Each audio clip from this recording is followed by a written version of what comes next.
সাম্প্রতিক সময়ে সামাজিক যোগাযোগ মাধ্যমে কন্টেন্ট তৈরির নামে সাধারণ মানুষকে হেনস্থা করার প্রবণতা ভয়ঙ্করভাবে বেড়ে গেছে।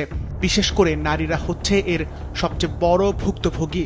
ভিউ ও জনপ্রিয়তা বাড়ানোর জন্য কিছু তথাকথিত অনলাইন পোর্টাল থেকে গোপনে জুম করে ভিডিও ধারণ করে উদ্দেশ্যমূলকভাবে সামাজিক মাধ্যমে ছড়িয়ে দেওয়া হচ্ছে।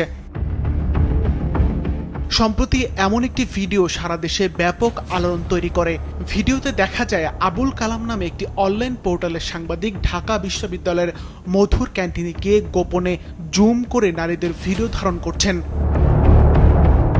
ভিডিওটি দ্রুত সামাজিক যোগাযোগ মাধ্যমে ছড়িয়ে পড়লে নারীদের নিরাপত্তা ও ব্যক্তিগত গোপনীয়তা নিয়ে প্রশ্ন ওঠে। এ ধরনের ঘটনার ভুক্তভোগী ঢাকা বিশ্ববিদ্যালয়ের এক নারী শিক্ষার্থী জানান, কন্টেন্ট ক্রিয়েটরদের কারণে ডাকসু নির্বাচনের সময় তাকে বিব্রতকর পরিস্থিতিতে পড়তে হয়েছিল। মানসিক ট্রমার মধ্যে দিয়ে গিয়েছে বহুদিন।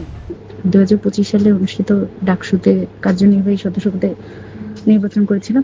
আমি যখন অ্যাক্টিভিস্ট হিসেবে বিভিন্ন আন্দোলনে থেকেছি, কোনো জায়গায় বক্তব্য দিচ্ছি, তো আমার পুরো বক্তব্য থেকে দেখা যাচ্ছে নির্দিষ্ট কোনো একটা অংশকে নিয়ে সেই জিনিসটা নিয়ে বাজেভাবে পোর্ট্রে করা বা মানে ডিফারেন্ট মানে বাজে অ্যাঙ্গেল থেকে হচ্ছে মানে আমার ভিডিও নাও বা এই ধরনের ঘটনাগুলোর সম্মুখীন হয়েছি।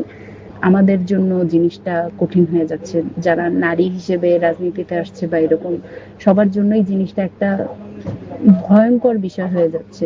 মনোরোগ বিদ্যা বিশেষজ্ঞরা বলছেন, এ ধরনের ঘটনা নারীদের মনস্তত্ত্বে গভীর ও দীর্ঘস্থায়ী প্রভাব ফেলে। ফলস্বরূপ তারা বিষণ্ণতা, দীর্ঘমেয়াদী মানসিক সমস্যায় ভুগতে পারেন।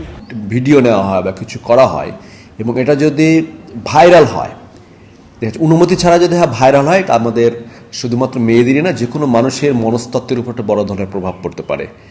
এটা স্বল্প মেয়াদে তাদের অনেকের কনফিডেন্স কমে যেতে পারে, অনেকের ঘুমের সমস্যা হতে পারে, অনেকের উদ্বেগ আধিক্য বাড়তে পারে, অনেকের ডিপ্রেশন হতে পারে, অনেকের স্ট্রেস রিয়াকশান হতে পারে, অনেক সময় দীর্ঘমেয়াদীতে পোস্ট ট্রমাটিক স্ট্রেস ডিসঅর্ডার পর্যন্ত হতে পারে। এ ধরনের ঘটনায় নড়ে চড়ে বসেছে সরকার।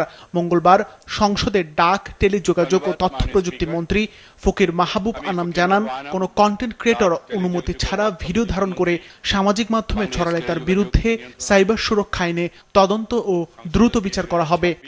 সিফাত রহমান, মাছরাঙা, নিউজ ডেস্ক।